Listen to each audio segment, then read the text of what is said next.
Assalamualaikum warahmatullahi wabarakatuh. Let me introduce myself. My name is Supriyanti. My number is 2151019.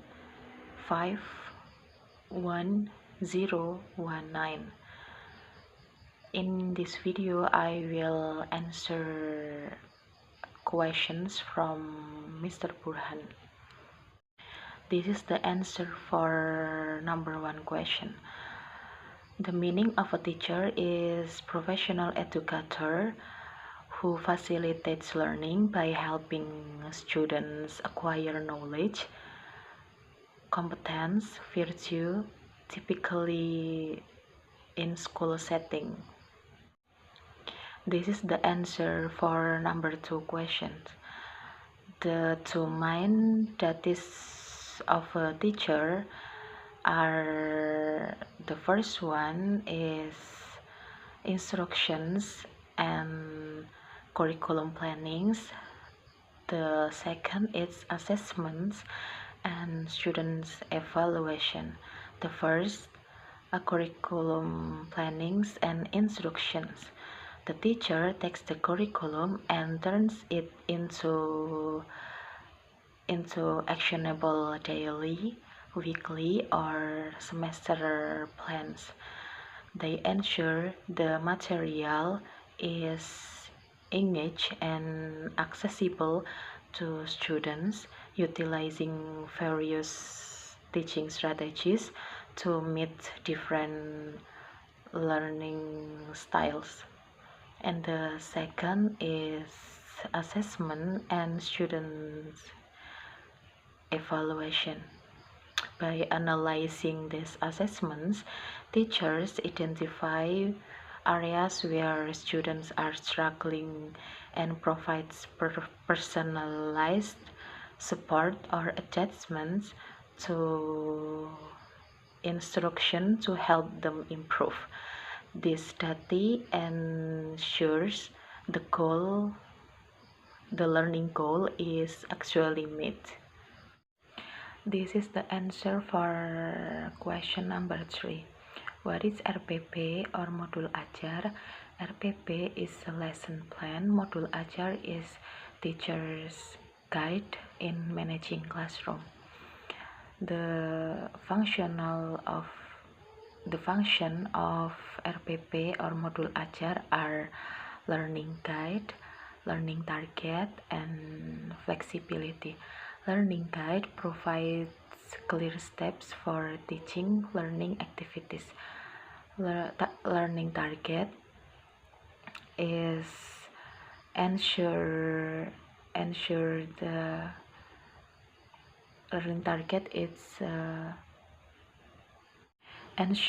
learning goals are achieved efficiently. Flexibility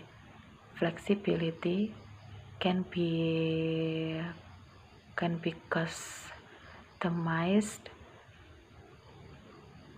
based on students' needs and characteristics.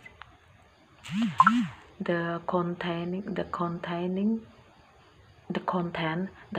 of RPP and Modul Ajar are learning objective, learning steps, assessments, and resources. Learning objective, the expectation outcomes for students. Learning steps, a series of activities containing introduction, core, and conclusion. Assessment, the evaluation tools at the beginning and end of the lesson. Resources, the material used like book and video. This is the answer for number 4 question. The learning methods that I know are role-playing learning methods, small group discussion methods, demonstration learning methods, cooperative learning methods, and project-based learning methods. During PLP, I used think, pair, share, cooperative methods. The steps are: think. I give a prompting question relate to the material, and then I ask them to think individually for a few minutes. And pair, I ask them to pair up with the partner to discuss what they think. And then share, I ask them to the result of the discussion. Pair, share.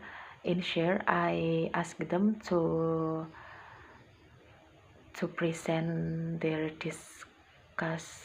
discuss in the classroom, and then after that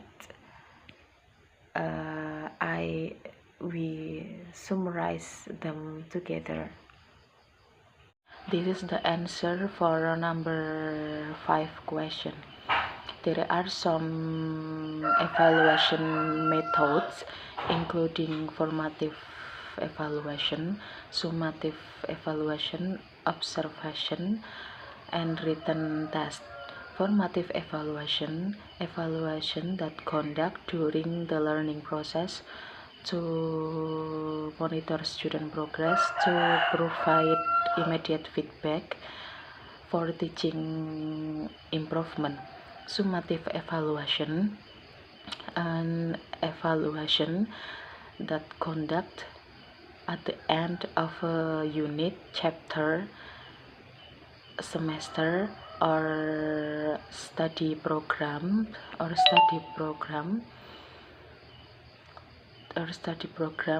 to measure students' achievement.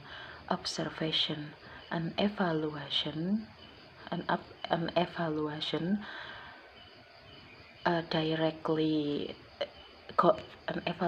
conduct directly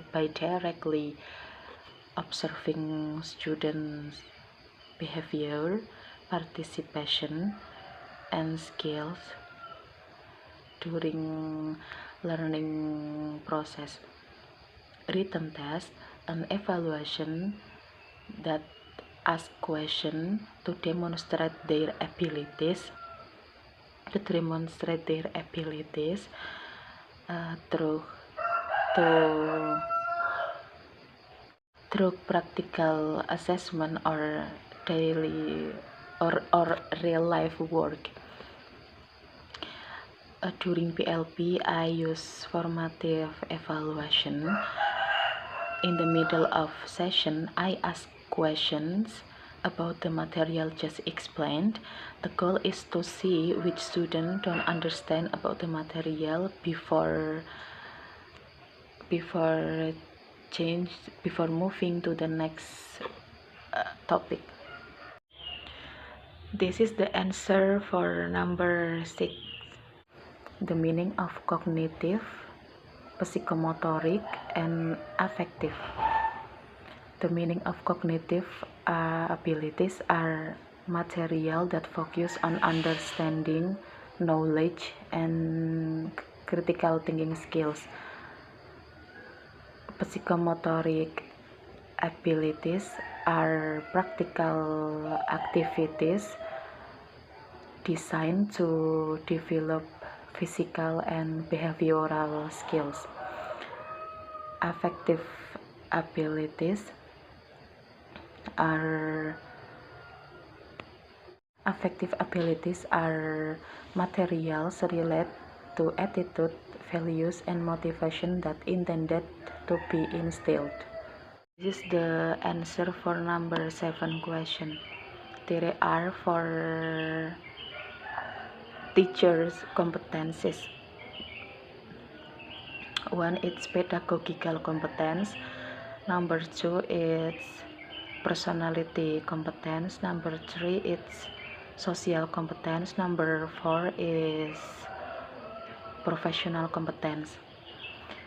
Pedagogical competence, the ability to manage student learning, which includes understanding student characteristics, mastering learning theories, designing instruction, and personality competence, a possession of steady, mature, honest, authoritative personality, acting as a role model for students, and having good manners, having a good moral. And social competence, the ability to communicate and interact effectively with students, parents, fellow teacher, and surrounding communities.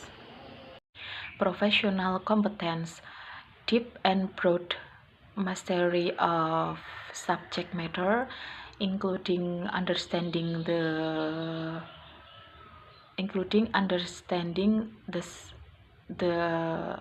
structure, concept, and scientific methodology of the material taught, based on educational trend. I still feel the need to improve my pedagogical competence, specifically in integrating technology into innovative, student-centered learning methods. To improve my pedagogical competence, I will take some steps. The first is participate in workshop or training. The second is collaborative learning, actively participate in teacher working group and independent study like reading and researching, applying lesson study to analyze and to improve my teaching methods based on observer feedback. That is enough for me. Wassalamualaikum warahmatullahi wabarakatuh.